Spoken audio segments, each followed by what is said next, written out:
Hey, today I've got a special guest, Mr. Chris Inglis, that you think you'll be fascinated with. And if you love America and you love the government that we stand for and the freedoms, you'll want to hear from him and all the amazing things he's done in his career. Well, I'd like to hear some more about this. Absolutely. So-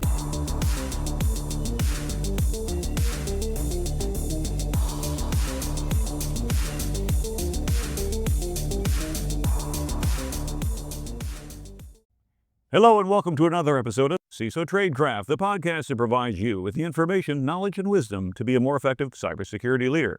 I'm your host, G. Mark Hardy, and today I have Chris Inglis with us on the show. Welcome, sir. Great to be here. Well, a little bit different background if you're watching us on YouTube. I'll tell you where we are in a little bit, but before then, let's see if you can guess it. But we were out here at a security conference, and we both had a chance to speak today, and I thought it'd be wonderful to share some of the insights that we've had from this event with you on CISO Tradecraft. And as always, if you're not following us already, please do so either on LinkedIn, YouTube, your favorite podcast channel, and let other people know where you learn your CISO Tradecraft. So Chris, you and I both had a similar background in that we started out as junior officers in the military. Tell me a little bit about your background and kind of what first got you interested in, well, government service in a way, because that counts. Well, as in many careers, it was somewhat serendipitous. I was one of 6 children, lovely family, great middle-class upbringing, but there wasn't a lot of resource to send us all to college. And so at some point, we had to figure out what our way forward was going to be. I happened to make a visit as a Boy Scout out to the Air Force Academy on my way to a place called Cimarron, New Mexico, Philmont Ranch. The sun was streaming down on these green fields. The burgers were good. The ice cream was better. I didn't know that was the demo, but I signed up to go to the Air Force Academy, and there I was. Went to fly airplanes, learned a lot more, and wound up loving it. Public service actually just captured me kind of from the get-go, and I found that to be a calling that was hugely rewarding. Flew airplanes for quite a long time. I like to say professionally I was happy once, but at some point kind of went to the reserves to continue flying airplanes and went to the National Security Agency, but that's another story. Well, we'll get to that other story in a minute. I too sold my soul for my college degree as one of 6. And I chose a little bit different option, OTC. I hadn't really looked at the academies. For me, like you perhaps, it was a matter of saying, how do you, when you don't have any of the financial resources, obtain a quality education? And to me, the deal seemed like a pretty good deal. 4 years at the school, for me from the Navy, 5 years out at sea. And it's like, okay, deal. Let's go out and do it. And of course, as you get into it, you realize that what might have just seemed like a way to finance your future becomes part of who you are. You adapt and join and grow into the culture. And then eventually, as you become a leader, you are the person who reinforces the positive elements of that culture and helps to distill it out bad elements so that when we leave, and we always have to leave service, I remind myself, I said, even the 4 stars have to retire at some point, that you leave it a better place than when you found it. So I agree with all that. I might not have said that so thoughtfully, but I love the way you framed that. Early on, what I learned first, and it was a bit of a surprise to me, a very pleasant surprise, was that the reason that public service is what it is that the purpose of power given to those people, the people who work in public service, is not to advance their own aims. Of course, you want to progress in your career, but to use that power for the purpose, for the benefit of the people who gave it to you in the first place. That was a realization for me that made my heart sing. You know, the purpose of power in the U.S. kind of framing of a democracy or a republic is to deploy that power back for the people who gave it to you. There's nothing quite so fulfilling, nothing quite so sublime as that, and I loved it from the day one. And what I think is interesting is that some people find power intoxicating, and as a result, they grasp, they try to hold on to it. We see that in despotic leaders in different parts of the world. We also see that in some organizations where people refuse to leave. And it's also, I think, depends upon how well you have absorbed and then lived and inculcated the service and our pledge to support and defend the Constitution of the United States, is that I found the power aspect of it to be, as you said, you were entrusted with it. It is not an entitlement. It is something that is a privilege that you exercise, but then freely hand over. And I would tell people about Cincinnatus if they had not heard of him. Are you familiar with? I am familiar. Exactly. How good is your memory? Do you want to tell the story or shall I? You shall. And so I was a mechanical engineering major, so this was kind of a peripheral interest of mine. come on, I got computer science, mathematics. I got you beat in terms of being toward the classics. I did take 3 years of Latin along the way. So anyway, Cincinnatus was a Roman senator, eventually a general, who eventually retired. And what had happened is in the Roman Constitution, this is back when it was a republic, there was a provision for a dictator. And the dictator could only be appointed by the Senate.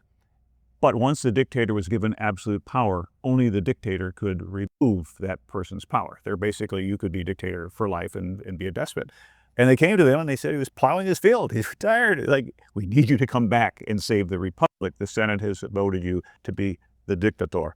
And he did, and as a general was able to defeat the enemy. And when he was done, handed back the mantle of power and went back. And so that to me was always the vision of what responsible use of this gift, this sacred trust that you're given to you. Well, not to riff too much on this, but that's the heritage that I believed I had as a child in the United States in the 60s. When I read about George Washington, read about Dwight D. Eisenhower, both of them were remarkably like that, which is they had this extraordinary power and they could have extended it, sustained it for a long period of time. But they did what they were called to do, and they gave that power back, believing that there was an oncoming generation that would take it and run with it. I've had the chance to build 3 organizations in my life where I could start from scratch, organizations that in my kind of characterization exceeded my field of view, meaning that I wasn't able to control the actions of everybody in that organization on a daily basis. So you had to actually choose wisely what culture you were going to build. And at the onset of each of those 3 kind of developments, I essentially asked a single question of everybody that wanted to join, which was, what's the purpose of your power? Some people gave me answers that scared the children. You respect them, but you kind of move them off to some darker corner. Some people didn't understand the question. You respect them or kind of them. But what you're really looking for is the third set, which actually makes your heart swell to 2 times its normal size. And I remember at the White House, when I was building the office of the National Cyber Director, a woman who was a pediatric dentist kind of made my heart swell to 3 times its normal size when she gave an answer to that question. And while she had no meaningful experience in cyber or IT, or for that matter, cryptology, she was exactly what we needed in terms of accepting that power and deploying it back for the benefit of those who gave it to us. And she was enormously successful in everything she did. It's a lesson to me that that culture is more important than just about any technical skill that you put your arms around. And that's a very good point. One of the things I had found, at least in my military career, is you often will inherit a culture, for better or worse.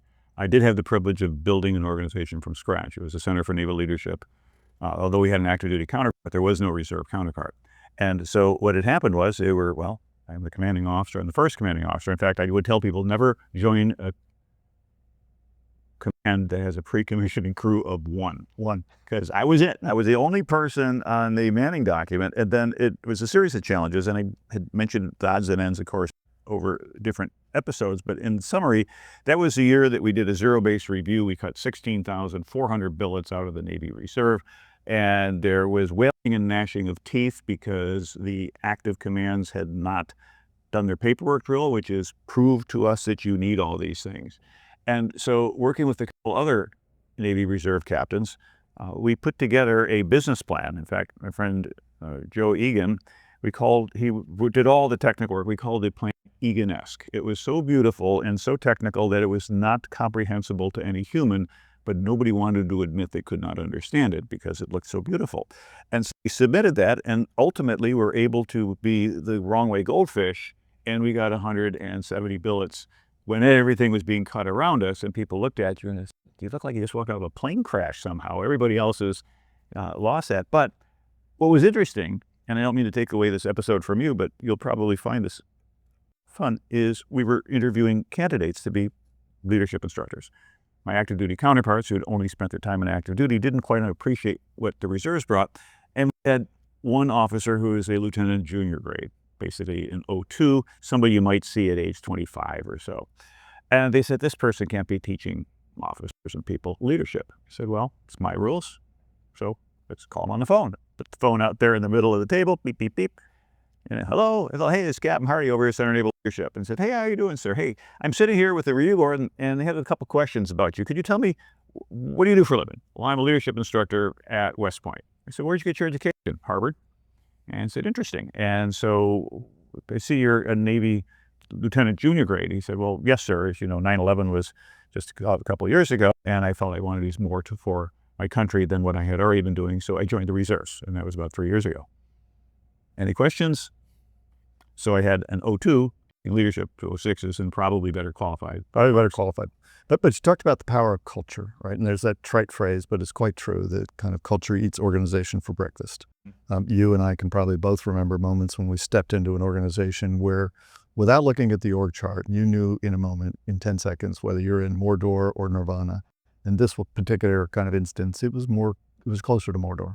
And when I met the people that I was kind of most closely going to work with, the people that I would serve as leader, that I would enable, empower, champion, and connect, I asked the typical questions you ask at that formative moment. What do we do here? They all looked kind of blankly into the distance. What do each of you do to make that happen? Still the same response. And then finally, and so what do I do to enable that? And they finally let up and they said, that's the question. We do what you tell us to do, and we swear to goodness we'll never do something you've not personally told us to do. I said, well, what do you do when I'm not here? We wait. We wait until hell freezes over for you to come back. And I said, kind of in a moment of candor, I said, well, that'll never work. And somebody said, well, why? And I said, because I'm not the smartest person in the room. At which point the immediate retort was, well, why did they pick you? I said, I had no idea. But if the premise is I'm the smartest person in the room, it will never work. And it took about 2.5, 3 years to change that. And sometimes it's easier to change people than it is to change people. So you had to be respectful of them and kind of help them find the right place, but bring people in who could take initiative and deploy initiative and accept the accountability that comes with that. And your job is to enable, empower, and connect them. If you can do that, then you can exceed your field of vision with the activities that are consistent with that vision. So as CISOs, for a lot of us in the audience or aspiring to be a Chief Information Security Officer, we will often never have the privilege to build a team from scratch. But do. So here's the thing that I think is the opportunity for CISOs. So often they're expected to live in a silo that might have the word cyber or IT or something similar on it. But what you really do is to enable and deploy the business. Most businesses are now existentially dependent upon digital infrastructure. And the CISO who's read the business plan and said, I'm a part of that, I'm actually the person who helps deploy that here and far, is the person who ultimately is going to capture the hearts and minds of the board and everybody between you and the board. You can lead by actually describing IT in a fundamentally different way. Here's the challenge. If you're a CISO, don't use the word cyber for a whole day, maybe a whole week, maybe a whole year. Start with the business plan, talk about dependence on digital infrastructure and the things that must be done in order to make sure that the business succeeds. You'll be carried out of the room on the shoulders of the board with palm fronds kind of blowing on all sides. It'll be one of those moments where you found that you have lead because you've changed what people believe is possible and appropriate. But you still end up being a intermediary. You're a translator between your staff who are going to understand cyber and then with the board, much like other positions where you're serving between two groups that have common interests, which is the success and growth of the organization, but different focuses and the like. So for different types of backgrounds, there are some people who are technical CISOs and they come in and they want to stay technical. And I suggest that that may not be the best way to succeed. What are your thoughts about that? You can be technical and you can be perhaps from the liberal arts kind of side of the house, but understand that your job is to integrate the various dimensions of what makes the system work. And it's not just technology. A system of interest, any system of interest, but more particularly those that we call digital infrastructure or cyber enterprises, is almost always comprised of technology. People who are not merely kind of served by that architecture, but they're in it. Their choices actually dictate what the features of that technology might be, the things they click on, the privileges that they give, the mistakes that they make. And then this fuzzy word called doctrine, meaning have we determined in advance who's responsible for what? How do we allocate our expectations about how this enterprise will perform? Who's responsible for ensuring that the enterprise can meet those expectations, does meet those expectations, and accountable when it doesn't meet those expectations? Who's going to fix it? And they're important in the reverse order that I mentioned them. The most important thing is have we allocated our expectations about who does what in the enterprise? The second is have the people actually been given sufficient insight, training, education, so that they know what the roles are, not just the IT and cyber experts, but everybody. And then finally, we can bend technology to that purpose. The CISO is at the sweet spot where all three of those come together, and they can be a translator, to your term, both up and down, right, the chain of command, to the board or anybody short of the board between them and the board. They can explain what the role of that digital infrastructure is in delivering on the business outcomes. And to the folks that are actually kind of whirling away trying to make that happen, they can actually communicate the expectations of the business plan into the details of what technologies, with what roles, with what limitations, or what kind of enhancements we should make. I went to an ops center not long ago, and I'll leave the company's name out of it, but it was the best one that I've ever seen. You would typically walk into an IT ops center and you would see up on the board all of these kind of red and blue lines, these coursing avenues of various data streams, maybe cyber threats. And in the typical ops center, you will see it immediately, the inbound data streams of a threat. And you'll see how many threats are being tracked and which of those threats have been, engaged, surrounded, evicted. But this ops center was different. On the far left side of this ops center were the business commitments that this company had made. These are the promises that we've made to the various companies, customers that we serve. Right next to that were the strategic assets that underpin those, and the health and status of those was depicted there. Right next to that was a more discrete rendering of data centers and analytics and perhaps telecommunications pathways and the health status of that. You can see where I'm going. All the way at the far right-hand side of this, finally, were the active cyber threats that would challenge any one of those things. But that was downstream of the most important thing, which is what promises have we made? How are we doing meeting those promises, such that cyber now had a context? It wasn't that we just defeat this threat because subjectively, maybe arbitrarily, we determined that that's a big one. It's only big if it actually challenges the things we promised to do in the first place. And that integration is something that the CISO is typically in the best place to imagine, if not deliver. Well, that sounds like an excellent overview. So I recommend to people, and would you perhaps consider this, that something like a business degree somewhere along the line would be helpful in learning the language of business, particularly for people who are technical? I do, maybe just a certificate of business. I don't mean to diminish the value of a business degree, but to understand what the lingua franca, what the language is that are spoken by the folks who do business. You don't have to be an expert in double entry bookkeeping, but you do need to know what the business aspirations are and what drives that business. Look, we all know that boards will obsess about the hiring of the next CEO. They'll obsess about the next geographic market they're going to into. We want them to maybe not obsess, but to think more deeply about the technology that they rely on, as opposed to thinking it's simply a commodity. It's just like the motor pool. I just need more cars that work, for God's sake. Would you just get me some of those? It's not that simple. Yeah, it's interesting. So in doing so, and we look at the roles of security experts, you got some wonderful advice. Let's go back a little bit to your career. So you'd served as an Air Force officer, you're a pilot, you went into the reserves. And at that point, you made a commitment to go ahead and work for a government agency. You tell us a little about You your... can name it, right? I know you can name it. We can never say it, but people know what we're talking about. But what led your thought process to going in that direction as a pilot rather than doing something else? Again, serendipity. I had gotten a mechanical engineering degree before I went to pilot training. I actually gotten a master's in mechanical engineering.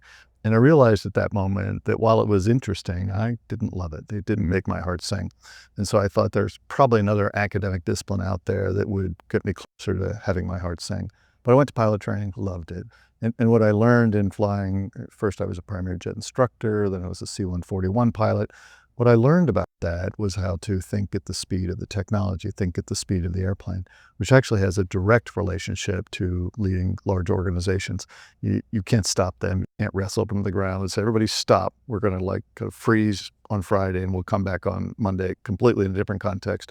And so the idea of biasing something that was in motion and trading kind of different sources of energy, in an airplane, it's trading gas for altitude or speed for altitude or vice versa. In an organization, it's something a little bit different. So I knew that I wanted to go into a field of endeavor where I could actually kind of take some of what I'd learned in aviation and apply that to something that's more fulfilling, kind of the leadership of people. And so I knew that it was likely to be a public service role. I got a computer science degree when I was in my last stint in the active Air Force, simply because I wanted to have something that backed me up. And it turns out that in 1985, NSA was hiring anybody that had a computer science degree, and I met those qualifications. And it was the happiest of coincidences because it was public service that did something that while they couldn't describe it in the public domain, I knew was audacious enough to be worthy of some time and attention. And it was something where I could actually find my way forward and make a career out of it, ultimately trying to figure out how to enable swaths of people, small, large, kind of maybe larger, to achieve what ultimately was a career in public service.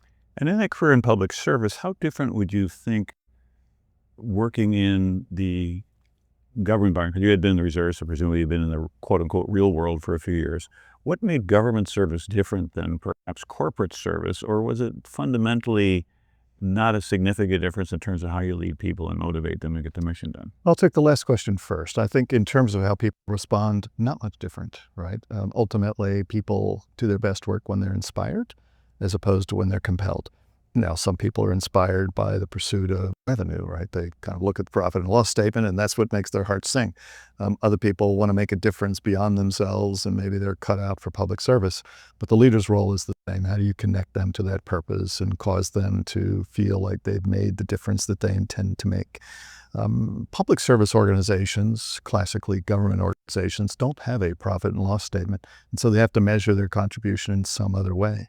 At the NSA, we measure our contribution by, did we in fact provide the necessary information as an intelligence organization so that decision makers broadly across the government, both cabinet members, combatant commanders, and everyone in between, did we give them information ahead of time so that they could steer the ship of state or the organizations they're responsible for safely into a somewhat murky, uncertain future?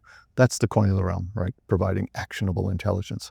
The other side of that coin at NSA was, of course, defending the communications, defending nuclear codes, right? And so there's something very fulfilling in my experience about being able to do that. And you knew whether you had met that need if you kind of gave all the information necessary for that person to do his or her job. In the private sector, it might be, have I actually deployed a concept or a kind of the business plan into new geographies such that I meet the expectations of the business plan. But at the end of the day, you're still trying to achieve something that you and you alone can make a unique contribution to. A leader's job is to actually connect those people to that aspiration. And if you've succeeded, the leader fades to the back and people don't even know he or she's there. Mm-hmm. I think it was loud say. People say that we did it ourselves. That's right, which is the happiest of conditions. Exactly. Now we fast forward a little bit from 1985 until around 2013. And for those of us who are students of history, remember there is a young American who had been in the employ of a contractor at NSA who kind of ran away with the children, so to speak, if he was babysitting. And then you were in that particular moment in a rather senior position by that point at NSA. Any insights that you have that might be of general interest for folks when you have an equivalent of an incident like having an Edward Snowden, without getting way deep into the details, but thoughts that might be wisdom distilled out of that experience, and of course all of the angst and agita that might have come out of that, but also hopefully some good as well. Well, first, you might have detected the faintest hint of a smile on my face when you said that that's a matter of history. So that was, what now, almost 13 years ago, and we're kind of, we sailed past that. But there is quite a lot that I learned from that. I learned the following, maybe not necessarily in priority order. One, the thing that was most surprising to me when Snowden made his allegations, and they weren't revelations, they were allegations, was that they were so easily believed by the American public, and in many cases by the American Congress, the House and the Senate, many of whom had the information at their disposal to know better, not criticizing them, just saying they lived busy lives. The information was there. And for them to believe, those villainous stories about what NSA did, wasn't so much a reflection of their ignorance, but a reflection of the work that NSA had not done to make sure that they understood. What do we do? Why do we do it? What are the outcomes that are attendant to that? And what are the limits of that? I think that's the innate fear that an American citizen has, dating all the way back to 1775, about the role of government in their lives. So that was the big surprise. And the lesson I take away from that then is that somebody can tell a story about you that's malicious, viral, right, interesting, titillating. You have to tell that story first. You can't go second. I spent the entire summer of 2013 going second, all right? And my story was not half as interesting as Edward Snowden's story. Ultimately, I believe, with no small amount of pride, but I believe that we were vindicated. The stories we told, while they were perhaps boring and less interesting than Snowden's stories, were the ones that ultimately were affirmed to be true. NSA's authorities were backstopped and strengthened after the Snowden affair, not weakened or diffused. But I learned that it was all the harder because I hadn't told that story first. The second thing I learned was that you can't assume that your own workforce knows everything that they should know about the nature of your business, especially when it is possibly one like Snowden did, misunderstood. And so we had to spend a considerable amount of time not simply defending the workforce who deserved to be defended, and I was pleased to do that kind of in that hard summer of 2013, but informing the workforce. Because they all went home every night and sat down with wives and mothers and sons and daughters and kind of husbands and tried to explain what was going on at NSA when they themselves didn't know. Right. And their own families would kind of wag a long finger at them. Are you associated with that thing that Edward Snowden's talking about?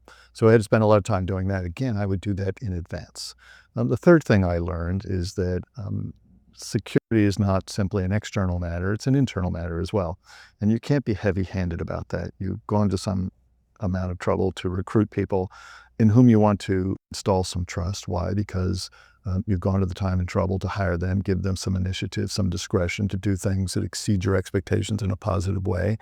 But at the same time, they need to know that there's some accountability, and aligning those two things, discretion to do what they think is the right thing to do, but accountability for that, that's not a trivial matter. And you have to figure out how to get that done. And so you need to be more explicit about, this is the envelope within which I need you to operate. When you get to the edge of that, if you need more authority, ask me, and if it's something you need, I will give it to you.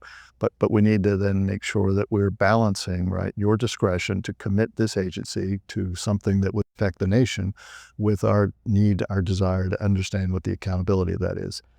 And I would say the very last thing, and this is perhaps in the weeds, but good for a CISO, was we didn't have a great insider threat program at NSA.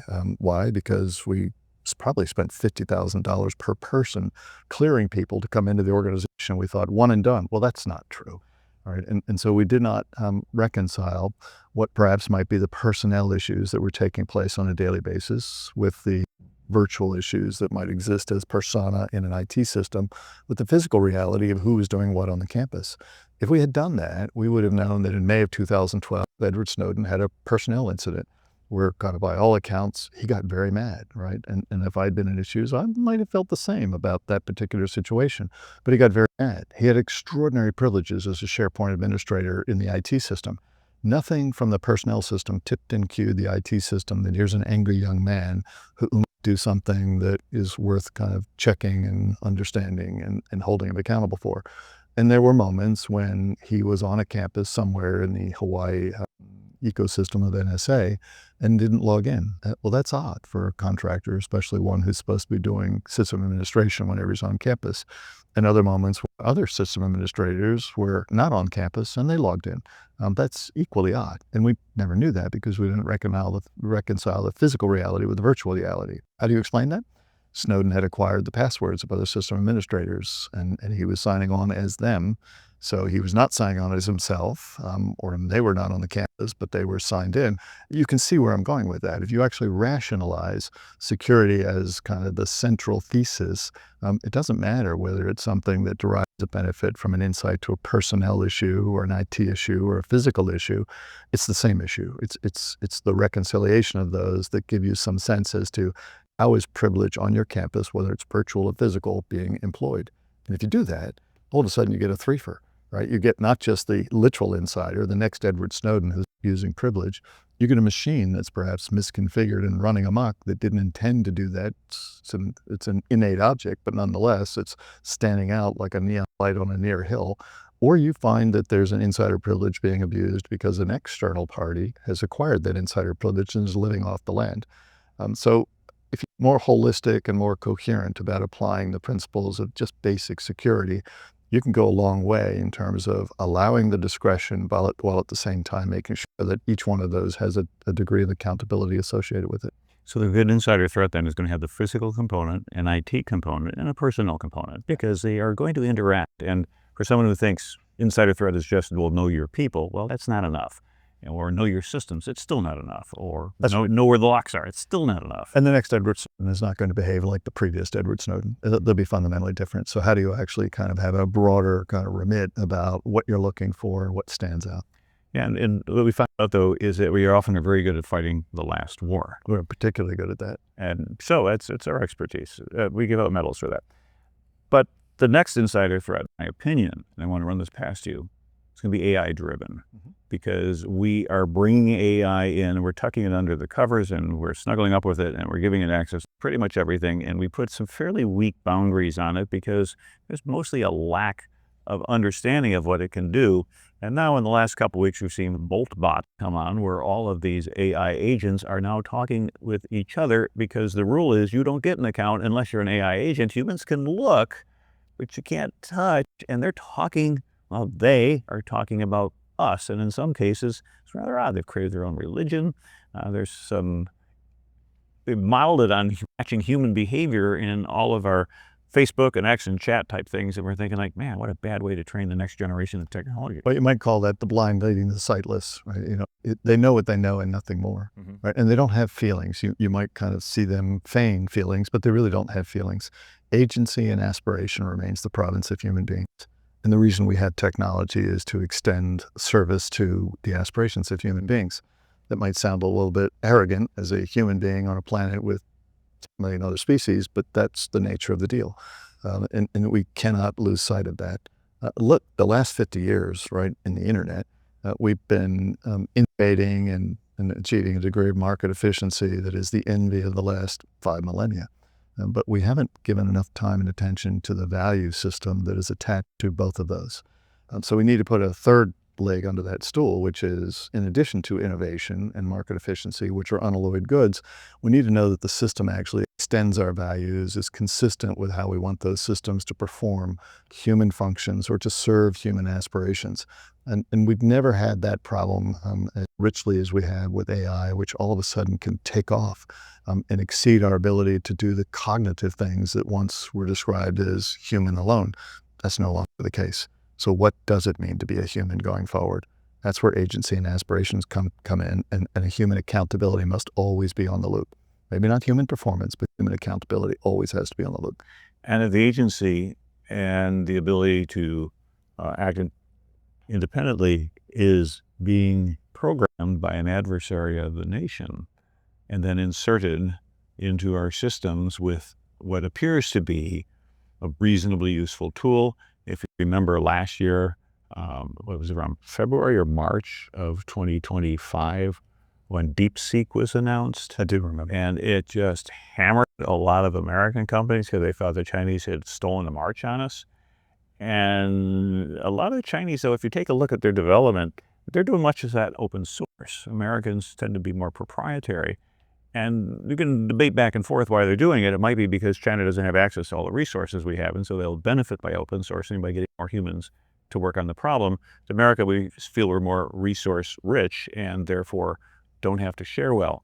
But do those silos of excellence that we are building, which are reminiscent of what we had done in the military, done in the intelligence community, if we do it again in the AI world, are we going to run the same risk of not being able to have a comprehensive picture? I think we will. So back to the DeepSeek thing.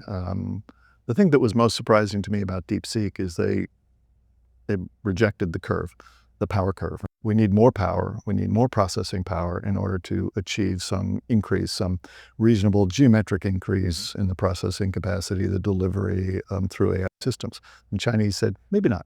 Maybe we can actually take somebody else's prior work.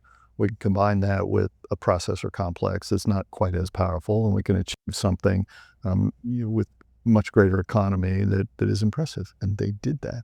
Right? I think we need to be equally innovative about saying, if we didn't have all the power in the world, if we didn't have all of the processing capacity in the world, what would we then do? How innovative and creative would we be? And sometimes necessity is the mother of invention, and we need to remember that, right? Such that sometimes when you take 10% out of the resources available to an organization, the performance, because of that necessity, goes up. The other thing I would say is that while I am worried about malign actors inducing LLMs, generative AI machines, agentic machines, doing something that is against our better interest, I worry first and foremost about our own complacency leading us to the same place. I was at a company not long ago that showed me a voice interface on a generative AI machine, and they'd named the thing. Let's say for a minute that this thing's name was Lisa. Very uncomfortable for somebody raised in an area where these things didn't exist. I never spoke with my calculator, let alone my slide rule. But nonetheless, I took the bait. I asked Lisa to do something, and she did it like bam, like in a heartbeat, in Python code. And I didn't quite know what to say at that point. So the person giving the demonstration, who was in control of Lisa, said, "Watch this. Lisa, improve that." And I'll be darned if she didn't. Something changed on the screen. And I said, I had two questions. Well, what does that, why didn't you do that for hers? Right? That's the first question. Why did she do that for me? And he said, oh, well, she iterates. You have to actually drive her into some further refinement. So I said, oh, that makes sense. And what does improve that mean? Well, he gave me the worst possible answer, which was, I don't know. Right? And if he didn't know, she did. Right? It knew. It knew exactly what that meant. And that is a moment where the value system that's implicit in that machine is already independent of the human being who did not know what the value system was. Now, she may have made it run faster. She may have made it more secure. She may have put comments in the code field so that a mere mortal could understand them. All of those could be hugely good, right? Nothing particularly evil about that. But she's off to the races in terms of saying, I don't need your help anymore to actually make this better. I'll just do it on my own recognizance, which is dangerous, because the insidious part of that is that one day she'll make a choice that is not to our advantage, that is something that would be deleterious to us, and we would have had the opportunity to tell her. And I think what we're finding then is with a lot of the prompt injection attacks and people poking at LLMs to try to get them to do something that they shouldn't, often involve a lot of different tactics and techniques, which are going to almost become, I think, that is the Atlas framework for MITRE that has taken a look at a lot of those AI issues. So for we who are either designing the systems or utilizing them or deploying them, can take a look at that and say, what are these tactics, techniques, and procedures that could be used either by an adversary or that are inherent in there. And a lot of them map back to the MITRE attack framework, which many of us are familiar with. So it brings up an interesting question going forward, is that we have an uncertain future, but AI is definitely going to be part of it. The bounds and the capabilities continue to increase. I do agree with you that up to a point, by restricting access to unnecessary resources or excess resources, you're going to cause an organization to become more efficient. When humans can become less complacent. If we take a look, for example, in Ukraine since 2022, their ability to innovate in the battlefield has been amazing, mostly because they don't have multi-billions of dollars of defense contractors out here working on their system saying, hey, we're going to build you a weapon system. It'll be ready in 8 years and $8 billion after 3 cost overruns. They're like, yeah, here it is. We got it next week. And so that faster and more useful output up to a point is a benefit. And you're right. I think we as CISOs have a special place there because we sit between the technology, the security, which is what we're concerned with, the executive team. And prior, we were talking about being able to reflect the business imperatives of that. What about shadow AI? When the marketing department says, hey, we're just going to put something out, or somebody says, I want to go build this without any concept of what would be these security constraints, resources, best practices, et cetera. Is there a way, I know we could train our people or programmers, can we train our AI to say, don't build anything unless it's fully compliant with this model? Here's my few simple rules for using generative AI, and they're simple because I'm simple. One is that we do have to use it, right? So it is here. It's a resource. Competitors, possibly adversaries, are making use of it. So we do have to use it. But we have to first understand what we want to apply it to. Now, that being said, that people will immediately say, but I don't know what it's capable of. I got that. I have a car that has 50 million, maybe 70 million of lines of code under the hood. I have no idea how it works or what it's really capable of, but I know what I've asked it to do. Right? And I have a dashboard that tells me what it's actually doing, and I have controls to bring it back into alignment with those expectations. Generative AI should not get a pass. It should be no different too.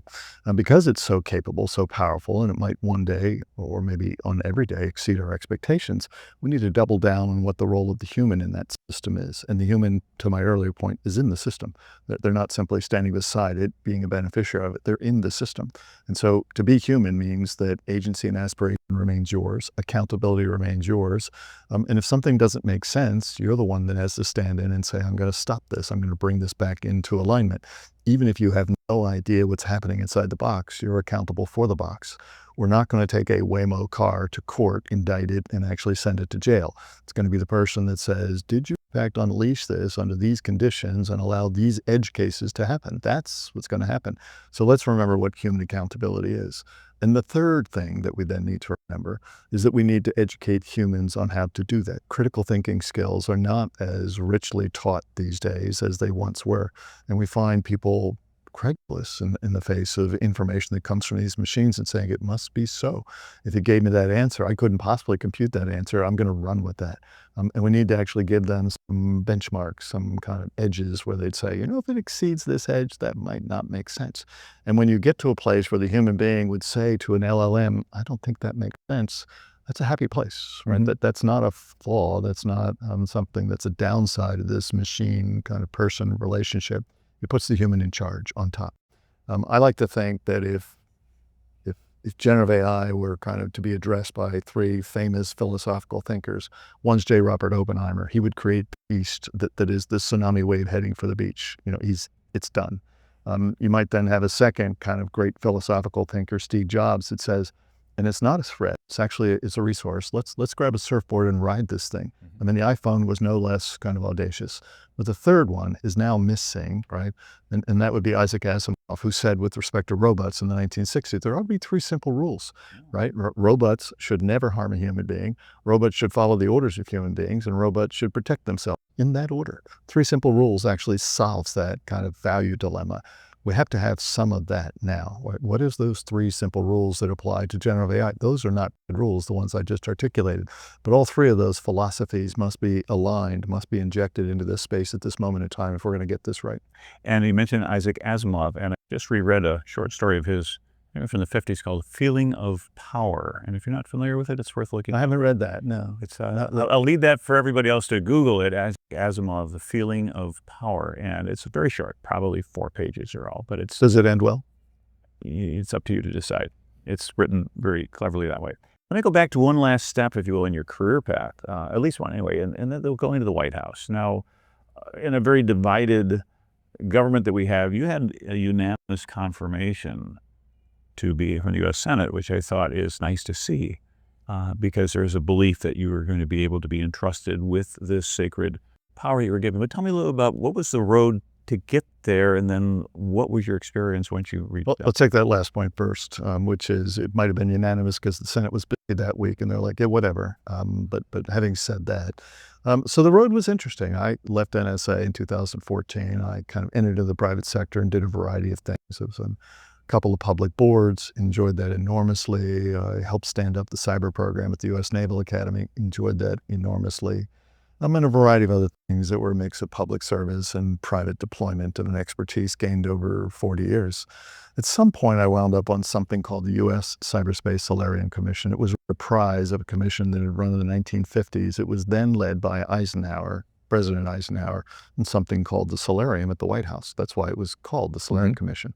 But in the 50s, the topic was, how do we, in an age of nuclear weapons, nuclear power, get the strategy for the United States right going forward? And so what came out of that was a series of options that then were useful to Eisenhower and his cabinet to drive the nation forward in the late 50s, early 60s, in a world where nuclear power was both a threat and a resource. So I think it was Congressman Mike Gallagher who had studied that, suggested to Senator Angus King, we ought to do the same thing for cyber because it has both the good and the kind of the not good kind of aspects of our future. And so there was a law passed, I think it was 2018, that said we ought to put this commission together, ought to have 2 congressmen, 2 senators, 4 or 5 mere mortals. I was a mere mortal on that. And we came up with a 187 page report that had a number of recommendations in it. Huge credit to Mark Montgomery, who is the executive director, because all of those recommendations, each and every one, had a legislative kind of component to it that said, and here's the actual legislation, just kind of remove and replace.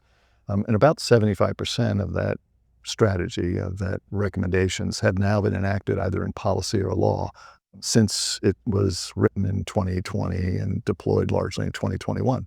One of those recommendations was we ought to have this thing, this creature called the U.S. National Cyber Director. The premise is that it wouldn't be another stovepipe kind of in a place that already had lots of verticals, but rather an integrator, somebody who would come in to say, here's how all the pieces can be combined so that we can deploy those for the benefit of the ecosystem.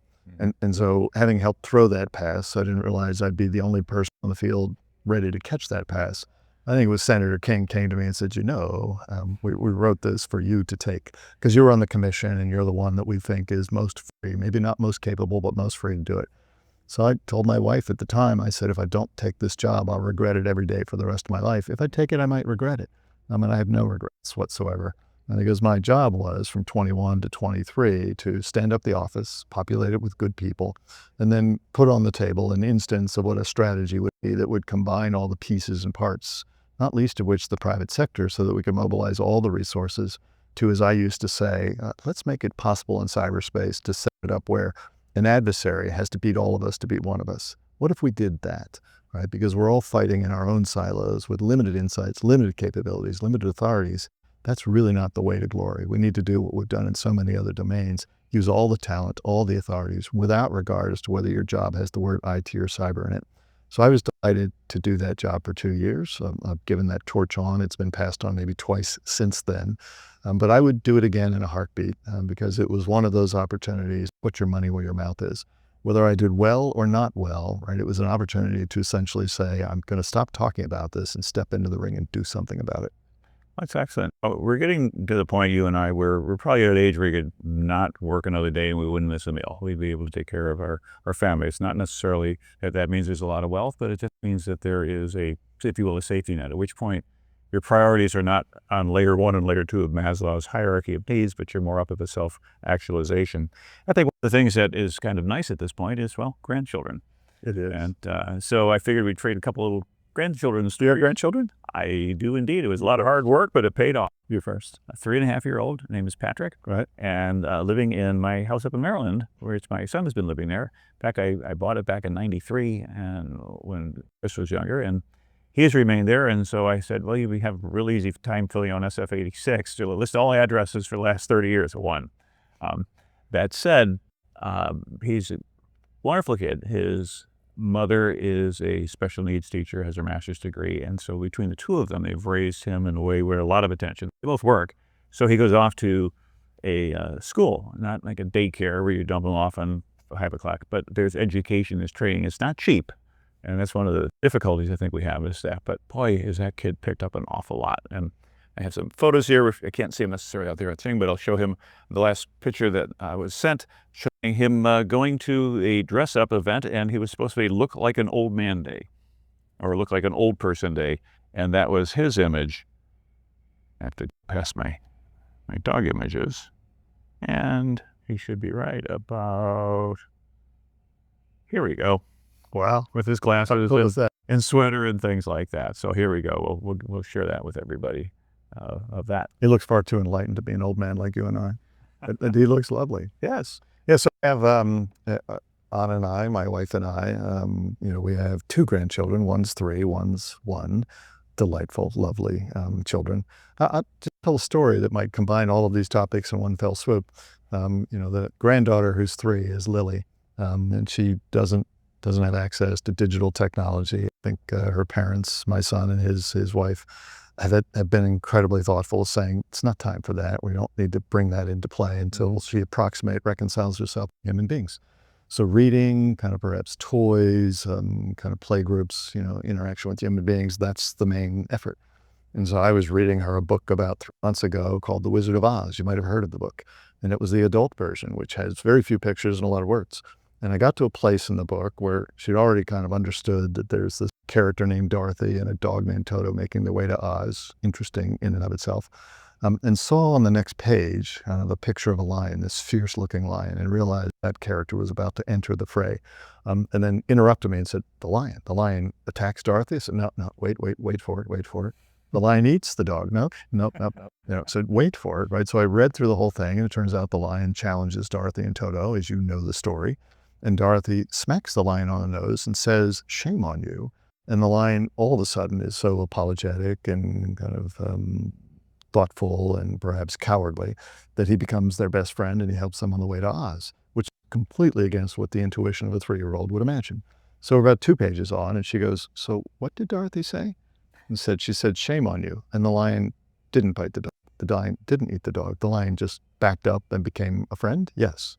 And so another 2 pages goes by, and one more time, "What did she say?" "Shame on you." It's now superpower, right? If anything offends her, she says, "Shame on you, shame on you."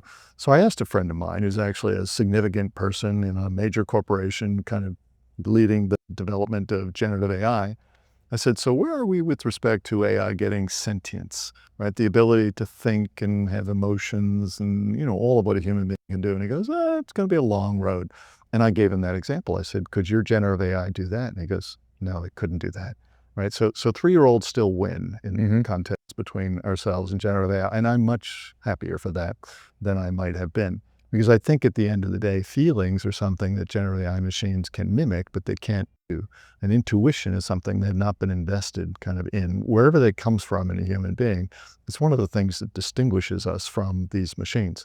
And we should never mistake, that mimicry for something that's as real as what a 3-year-old can do.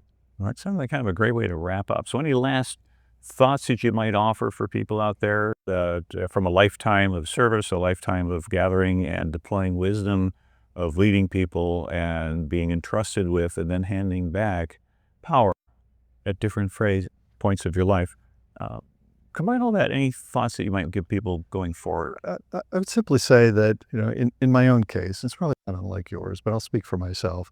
Most days I feel a little bit like, kind of private first class, kind of Patrick Ryan. I feel like I need to deserve what I've been given, the gifts that I've been given, which not least of which are the company of people who do amazing things simply because they're needed, simply because it makes a difference in the world.